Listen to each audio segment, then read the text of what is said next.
तो क्या आप लोग का भी सपना है टीचर बनने का किसी प्राइवेट स्कूल में या फिर गवर्नमेंट स्कूल में? ऑल ओवर इंडिया में किसी भी स्कूल में अगर आप टीचर बनना चाहते हैं, तो आपको एक एग्ज़ाम देना पड़ता है, एक टीचर का एलिजिबिलिटी टेस्ट देना पड़ता है, तो वो एग्ज़ाम है सीटेट।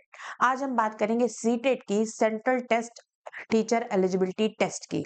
तो उसके बारे में आज मैं सीटेट के बारे में आपको एक कंप्लीट इन्फॉर्मेशन दूँगी कि व्हाट इज़ सीटेट, क्वालिफिकेशन क्या होनी चाहिए इसके लिए, आपकी एलिजिबिलिटी क्या होनी चाहिए, एज लिमिट क्या होनी चाहिए सीटेट के एग्ज़ाम के देने के लिए, सीटेट के बाद क्या करना होता है, एग्ज़ाम पैटर्न कैसा आता है सीटेट में और एग्ज़ाम कब होता है। तो मैं हूँ Smriti Tiwari. I have also qualified UP TET, CTET and army public school examination. तो आइए स्टार्ट करते हैं हम अपने वीडियो को। तो सबसे पहले बात करते हैं व्हाट इज सीटेट। तो टीचर एलिजिबिलिटी टेस्ट, आप लोगों को ये एग्जाम देना पड़ेगा। आप ये एक आपका क्राइटेरिया सेट किया गया है एक आपको टीचर बनने के लिए। ये सेट किसने किया है? टेट का एग्जाम, जो सीटेट का एग्जाम हमारा देता है वो सारा रेगुलेशन करता है। तो रेगुलेटिंग बॉडी है एनसीटीई।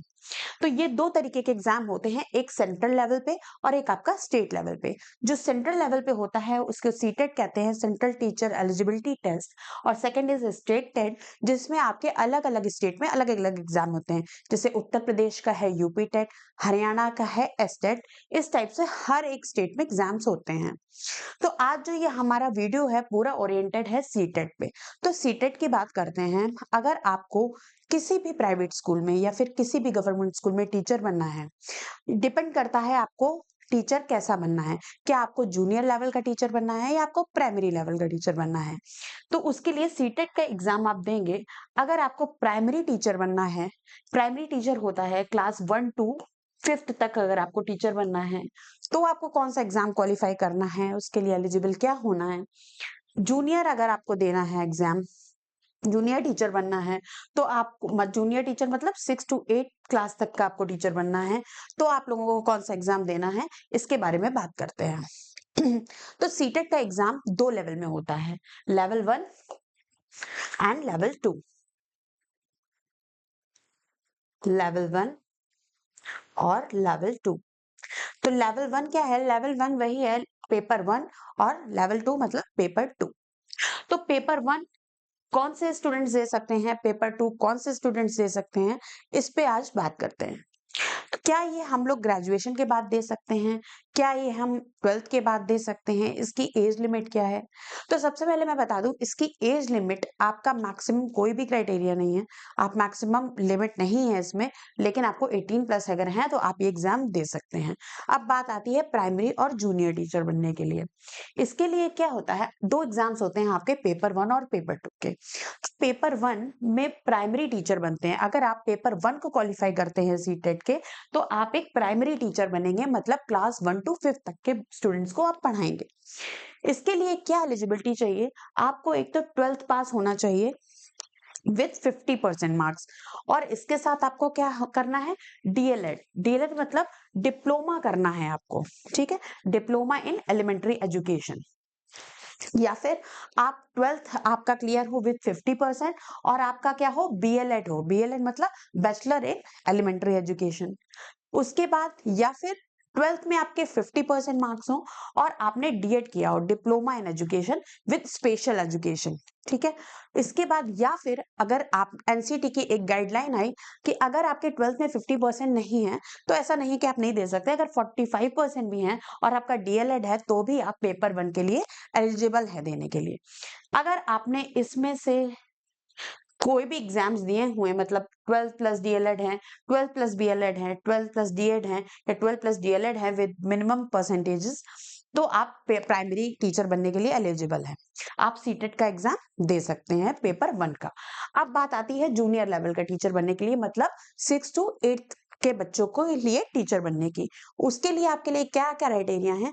12th विथ 50% है और बीएलएड हो, ठीक है। यहाँ भी था बीएलएड 12 प्लस 50%, मतलब जो 12th प्लस बीएलएड है वो प्राइमरी ये दे सकता है टेस्ट भी, और पेपर 1 भी दे सकता है, पेपर 2 भी दे सकता है। और कौन दे सकता है पेपर 2?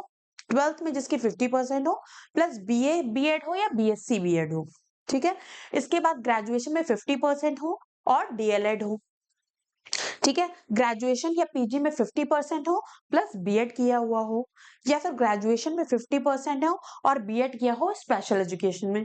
ग्रेजुएशन में अगर आपके 45% भी है तो भी एनसीटी की गाइडलाइन है, आप बीएड के साथ इसको करके पेपर 2 का एग्जाम दे सकते हैं। और क्या है, पीजी विथ 55% होना चाहिए, पोस्ट ग्रेजुएशन और बीएड प्लस एमएड का इंटीग्रेटेड कोर्स कर सकते हैं जो कि 3 इयर्स का होगा, क्योंकि अगर आप बीएड और एमएड अलग अलग करते हैं वो 4 इयर्स का हो जाएगा, तो आप इंटीग्रेटेड कोर्स भी कर सकते हैं जो 3 इयर्स का होगा। तो ये आपकी एलिजिबिलिटी हो गई पेपर 1 और पेपर 2 को देने के लिए, कि पेपर 1 को अगर देना है तो आप किस किस चीज के लिए एलिजिबल होंगे, और अगर आपको पेपर 2 देना है तो किस किस चीज के लिए एलिजिबिलिटी आपके ये चाहिए। अब क्या सीटेट का एग्जाम देने के बाद आप तुरंत टीचर बनने के लिए एलिजिबल हो जाएंगे? ये एक एलिजिबिलिटी टेस्ट है, मतलब ये क्वालिफाइंग एग्जाम है। आपको इसमें एक मिनिमम परसेंटेज चाहिए। जैसे कि अगर आप जनरल कैटेगरी के हैं तो आपके 90 मार्क्स होने चाहिए 150 में, और अगर आप एससी, एसटी और ओबीसी कैटेगरी के हैं तो आपको 82% मार्क्स चाहिए 150 में। ये आपके परसेंटेज चाहिए सीटेट में, पेपर 1 और पेपर 2 में अलग अलग इतने इतने अगर आपके मार्क्स होंगे तो आप पेपर 1 और पेपर 2 क्वालिफाई कर लेंगे। लेकिन इसके बाद अगर आपकी जॉब का कुछ आता है, कोई वैकेंसीज आती हैं, तो आप डायरेक्ट इसमें बैठ नहीं सकते।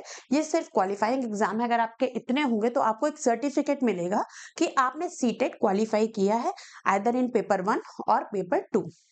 इसके बाद जब वैकेंसी आएंगी गवर्नमेंट एग्जामिनेशन की, तो आपका उसके अकॉर्डिंगली एग्जाम होगा और वो आपको क्लियर करना होगा। बट वैकेंसी आने के बाद आप उस एग्जाम में तब तक नहीं बैठ पाएंगे जब तक आपने सीटेट का एग्जाम क्लियर नहीं किया होगा। और अगर हम बात करें प्राइवेट स्कूल की, तो प्राइवेट स्कूल भी आजकल सीटेट का हर जगह सर्टिफिकेट मांगते ही हैं। उसके लिए आपको कोई और एग्जाम देने की जरूरत नहीं है। इसलिए अगर आपका टीचर बनने का सपना है तो आपको सीटेट देना ही पड़ेगा। सीटेट देने के लिए आप आज से ही पढ़ना चालू कर दें, क्योंकि सीटेट का एग्जाम एक साल में 2 बार होता है। एक होता है जुलाई में, एक होता है दिसंबर में।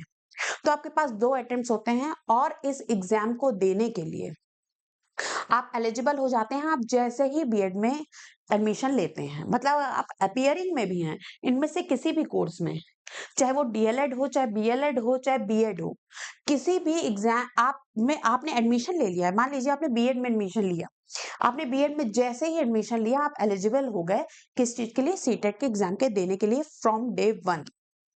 अब ऐसा नहीं है कि आपको सेकेंड सेमेस्टर में या सेकेंड ईयर में ही एग्जाम दे सकते हैं, नहीं। आपने जैसे एडमिशन लिया है आप सीटेट का फॉर्म भरिए, फिलअप करिए और एग्जाम दीजिए। अब जो एग्जाम आने वाला है वो आपका दिसंबर में या जनवरी में होगा।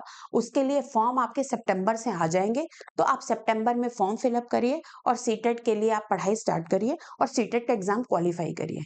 मैंने क्वालिफिकेशन परसेंटेज आपको बता दी है कि कितनी होनी चाहिए। जनरल के लिए 90 मार्क्स और एससी एसटी ओबीसी के लिए 82 मार्क्स।